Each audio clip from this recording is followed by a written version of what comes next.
Without the efforts of the Doug Maddoxes, neither the Far Western District or the Society would exist today. Legendary is the only way to describe Doug Maddox. He was a friend, a mentor, and a logistical genius. As the Barbershop Harmony Society's volunteer production coordinator, Doug was the go-to guy that made sure competitions always went off without a hitch.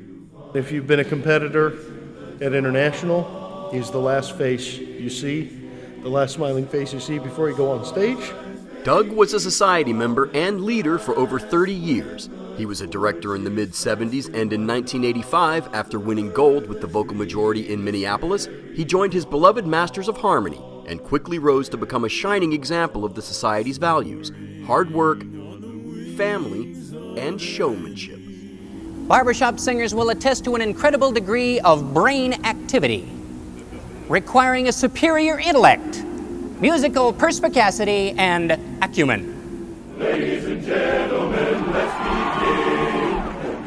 A true master of harmony, Doug gained recognition over the years as an innovator with a flair for costumes and love of wordplay. And if pro and con are opposites, what's the opposite of progress?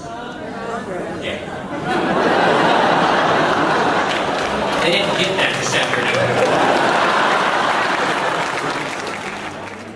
But it was his backstage and organization skills the society put to use when Doug agreed to produce all international competitions for free, a job he and his broom became famous for. He's the kind of guy who would walk out to sweep something off stage and get applause.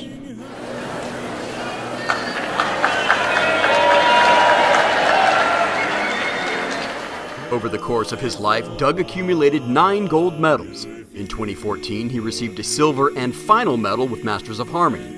He was honored with many awards, including both the Far Western District and Masters of Harmony Hall of Fame awards, as well as Barbershopper of the Year and President's Award.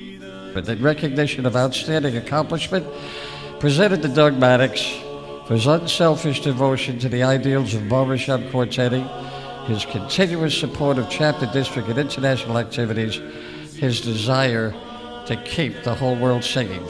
Always modest, the only time Doug was ever at a loss for words was when it came time to accept yet another award. Well, I think we're 7 minutes long. Come on, Doug.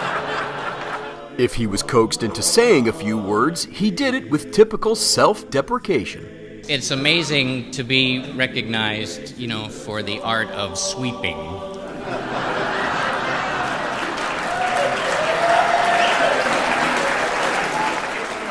Barbershop was Doug's life. Even as his health declined and he could no longer perform, he showed immense dedication as he continued to support his brothers in Masters. He retired from the risers, but still never missed a rehearsal.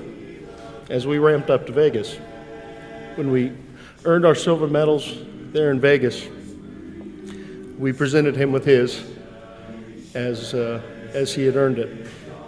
And just to show you that his sense of humor was with him all the way to the end, he wheeled out his cart and took his silver medal, and it was kind of the last time we saw him.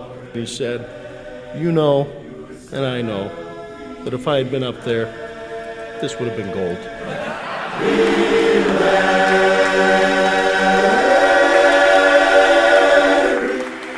This is a member that keeps on giving and giving and giving like the little electric money. Giving is what Doug Maddox was all about. He gave of his time, his energy, and his talents, supporting the society in any and every way he could. He and his wife Jan also gave a posthumous gift that, not surprisingly, was made silently and in secret. Their gift of nearly $300,000 will go towards continuing the society's mission to connect people through charitable giving, to enrich lives through singing. Doug is a shining beacon of living life to the fullest and what it means to be a barbershopper. He was and is a legend, though he himself wouldn't admit it. I always said I wanted to be somebody. I should have been more specific. Doug, you were somebody.